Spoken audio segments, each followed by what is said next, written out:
तेलंगाना के एमएलसी पोचमपल्ली श्रीनिवास रेड्डी को Kock fights यानी मुर्गियों की लड़ाई केस में तफ्तीश के लिए पुलिस के सामने पेश होना पड़ा। तफसीलात के मुताबिक गुज़िश्ता माह 11 फरवरी को साइबराबाद पुलिस ने मोइनाबाद मंडल के तिलकाट गांव के मुजाफात में वाक़े श्रीनिवास रेड्डी के फार्म हाउस पर छापा मारा था। इस दौरान वहां गैर कानूनी तौर पर कॉक फाइट्स का एहतमाम किया जा रहा था।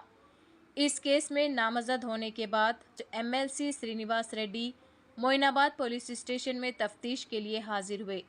पुलिस इस मामले में मज़ीद तहक़ीक़ात कर रही है। इसी तरह की मज़ीद ताज़ा तरीन खबरों को देखने के लिए चैनल को लाइक करें, शेयर करें और फॉलो ज़रूर कर लें। అది కోడి పందాల చేసిన మొయినాబాద్ లో కోడి పందాలు నిర్వహించిన ఫామ్ హౌస్ యజమాని ఎమ్మెల్సీ పోచంపల్లి శ్రీనివాస్ రెడ్డి ఈ రోజు పోలీస్ స్టేషన్ మొయినాబాద్ లో విచారించడం జరుగుతూ ఉంది. ఇప్పుడే అయింది.